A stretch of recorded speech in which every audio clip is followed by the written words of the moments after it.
Hello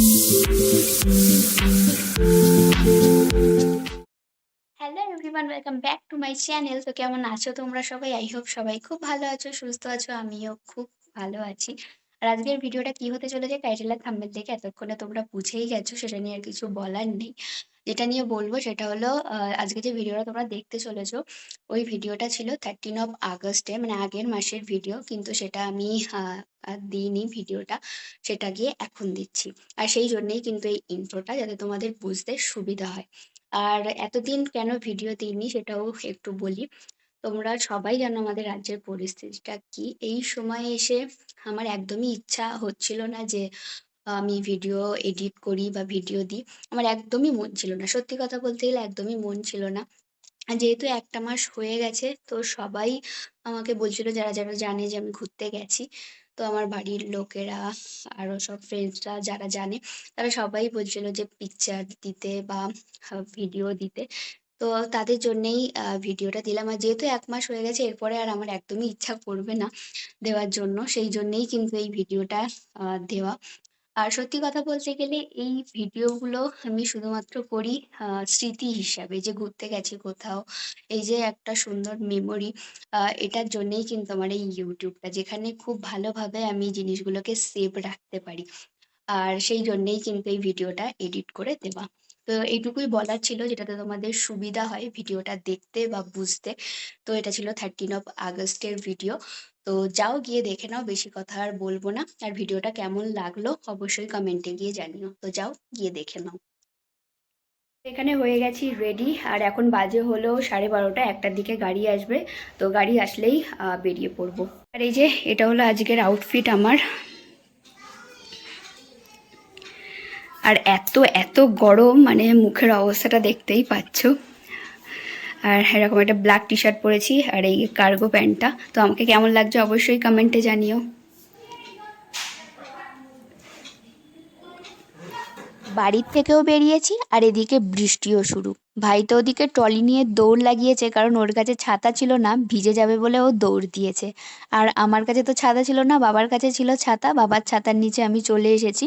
আর পিছনে মা আর কাকিমারাও আসছিল আমাকে রাস্তা পর্যন্ত ছাড়বে বলে। বারবার বারণ করলাম, তোমাদের আসতে হবে না, এই বৃষ্টিতে ভিজে যাবে। কিন্তু কে আর কার কথা শোনে, সেই আমাকে ছাড়ার জন্য রাস্তা পর্যন্ত আসলো। এখান থেকে একটা গাড়ি করে নিয়েছি, এখান থেকে আমরা যাব হলো শিয়ালদা। আর আমার ট্রেন আছে শিয়ালদা থেকে। আর আমাকে ছাড়তে যাচ্ছে হলো আমার ভাই। আর আমার এই ছোট্ট ভাইটা দেখতে দেখতে যে এতটা বড় হয়ে গেছে, যে আজ তার দিদিকে ছাড়তে শিয়ালদা পর্যন্ত যাচ্ছে। বাড়ি থেকে রাস্তা পর্যন্ত আসতে আসতে পুরো আধাই ভিজে গেছি, মাথার চুল তো পুরো ভিজে গেছিলই, তার সাথে সাথে প্যান্টটাও আমার পুরো কাদা কাদা হয়ে গেছে, যেহেতু লাইট কালারের প্যান্ট, পুরো কাদা কাদা হয়ে গেছে। তারপরে তোমাদেরকে আর কি বলবো, কিছুটা দূর আসতেই দেখি পুরো রাস্তা পরিষ্কার, মানে কোনো বৃষ্টিই নেই। শুধু আমার বাড়ির ওইটুকুই মনে হয় শুধু বৃষ্টি হয়েছে। তারপরে কলকাতার এখানে এসেও দেখি এখানেও কোনো বৃষ্টি নেই। আর এখানে এসে তো এমনটাই মনে হচ্ছে এখানে 2-3 দিন ধরে কোনো বৃষ্টিই হয়নি।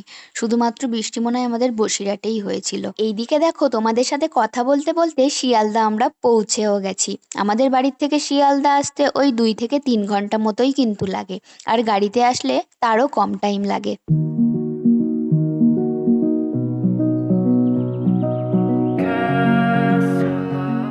স্টেশনের ভিতরে ঢুকেই ফার্স্ট আমার যে কাজটা ছিল সেটা হলো আমার কোন প্ল্যাটফর্মে ট্রেনটা দিয়েছে সেটা দেখা। আর অলরেডি আমি দেখেও নিয়েছিলাম কোন প্ল্যাটফর্মে আমার ট্রেনটা দিয়েছে। আমার যেহেতু রাজধানী এক্সপ্রেস ছিল, তো আমার 12 নম্বর প্ল্যাটফর্মে আমার ট্রেনটা ছিল। আর এসে দেখি অলরেডি আমার ট্রেনটা কিন্তু দাঁড়িয়ে আছে। আর একদিকে ভালোই হয়েছে ট্রেনটা দাঁড়িয়ে ছিল, আমার আর বাইরে বসে থাকতে হয়নি। এত গরম ছিল যে বাইরে বসে থাকতে একটু অসুবিধাই হতো। এখন এসির মধ্যে পুরো রিল্যাক্সে বসে থাকতে পারবো, যখন ইচ্ছা ট্রেন ছাড়ুক, কোনো অসুবিধা নেই। তো লাগেজটা একদম নিচে সেট করে দিলাম, আর আমার সিট ছিল একদম আপারে। আর ভাই কিছুক্ষণ বসেছিল, বসে থাকার পর ওকে আমি চলে যেতে বলেছিলাম, কারণ এখনও অনেকটা টাইম ট্রেন ছাড়ার। অকারণ অকারণ বসে থাকবে, ও তো আবার বাড়িতেও ফিরবে, আবার সেই 2-3 ঘন্টার জার্নি। তো আমি ওকে বললাম, তুই বাড়ি চলে যা, কারণ এখানে বসে থেকে কোনো লাভ নেই, কারণ বাড়ি যেতে যেতে ওরা আবার রাত্রি হয়ে যাবে। ওই জন্য ওকে পাঠিয়ে দিয়েছিলাম। আর কিছুক্ষণ ওয়েট করে থাকার পর ট্রেনটা কিন্তু ফাইনালি ছেড়ে দিল। এই দেখো, তোমাদের সাথে আসল কথাটাই তো আমার শেয়ার করা হয়নি, যে আমি যাচ্ছিটা কোথায়। আমি যাচ্ছি হলো দিল্লিতে। আর এই প্রথমবার কিন্তু একা একা কলকাতা থেকে দিল্লিতে আমি যাচ্ছি। এক্সপিরিয়েন্সটা একটু অন্যরকম, একটু একটু ভয় তো ছিলই, তার থেকেও ছিল অনেক আনন্দ। কারণ ওখানে গিয়ে দেখা হতে চলেছে খুবই কাছের একজন মানুষের সাথে। তো কার সাথে সেটা তো তোমরা ব্লগটা ফুল দেখলে জানতেই পারবে। তার জন্যে কিন্তু ফুল ব্লগটা তোমাদেরকে দেখতে হবে। আর আমি যত না টেনশানে ছিলাম, তার থেকেও বেশি টেনশন ছিল কিন্তু আমার বাড়ির মানুষেরা। এদিকে তো আমার হাজবেন্ড কলের পর কল করে যাচ্ছিল, মানে 1 মিনিট অন্তর অন্তরও আমাকে কল করছিল যে কি করছি না করছি। আসলে এই প্রথমবার একা একা এরকমভাবে ট্রাভেল করছি, যার জন্য সবাই আমাকে নিয়ে খুব চিন্তায় ছিল। কিন্তু সত্যি কথা বলতে আমি কিন্তু খুব একটা ভয় একদমই পাইনি। আমি এই জিনিসটাকে খুব এনজয় করছিলাম, কারণ আমার সব সময় সব কিছু আমার এক্সপিরিয়েন্স করতে আমার খুব ভালো লাগে, সেটা যা কিছুই হোক না কেন। তো সেই জন্য এই জিনিসটাকেও আমি খুব এনজয় করছিলাম। তোমাদের সাথে কথা বলতে বলতে এদিকে কিন্তু আমার রাতের ডিনারটা চলে এসেছে। সন্ধ্যাবেলাতেও টিফিন দিয়েছিল, কিন্তু সেটা আর তোমাদেরকে দেখাতে পারিনি কারণ ভিডিওই করা হয়নি। এখানে ছিল রাইস, ডাল, চিকেন ছিল, রুটি ছিল, টক দই ছিল, আর দিয়েছিল একটা আচার। আর এই আচারটার জন্যই না আমি ভাতটা খেতে পেরেছিলাম, না হলে খেতেই পারতাম না। আর রাজধানীর খাবার খুব একটা খারাপ হয় না, বাট এটাও বলবো না যে খুব ভালো, ওই যে মোটামুটি। আর লাস্টে দিয়েছিল একটা আইসক্রিম, যেটা কিন্তু বেশ ভালো ছিল। অন্য ট্রেনের তুলনায় রাজধানীর খাবারটা মোটামুটি ভালোই ছিল, অন্তত আমি খেতে তো পেরেছিলাম।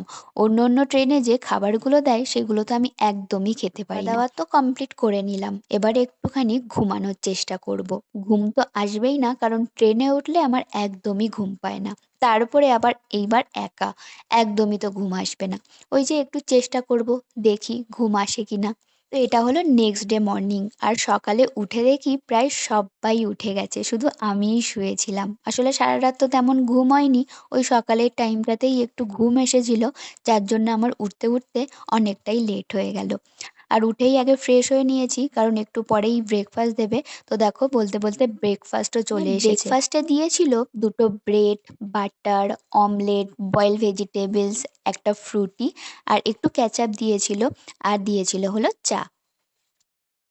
কাজটা করে নেওয়ার পর একটু হালকা টাচ আপ দিয়ে নিলাম, একটু সানস্ক্রিন লাগিয়েছি। দিল্লিতে যা গরম, সানস্ক্রিন ছাড়া তো বাইরে বেরোনোই যাবে না। আর উপর থেকে একটু কম্প্যাক্ট লাগিয়ে নিয়েছি, আর দিয়েছি একটু হালকা লিপস্টিক। That's it. একটু পরেই নামবো, ওই জন্য আগেভাগেই একটু রেডি হয়ে নিলাম।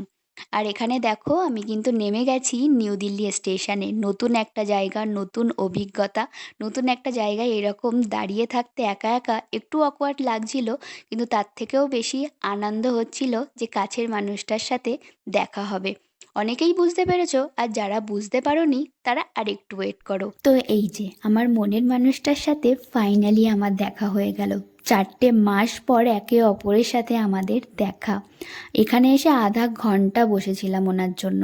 উনি এসেছেন পুরো আধা ঘন্টা পরে। এতক্ষণ ট্রেনে এসেছি, কোনো অসুবিধা কিন্তু আমার হয়নি, কিন্তু এই আধা ঘন্টা মানে খুবই বোর হচ্ছিলাম।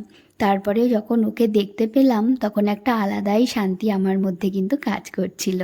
আর সেটা আমার এক্সপ্রেশন দেখেই বুঝতে পেরেছো আমরা কতটা খুশি একে অপরকে পেয়ে। তো চলো আজকের এই ভিডিওটা এইটুকুই রাখলাম।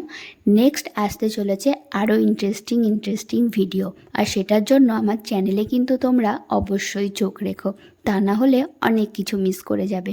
তো চলো আজকের এই ভিডিওটা রাখলাম এইটুকুই। ভালো লাগলে একটা like, comment, share and subscribe করে দিও।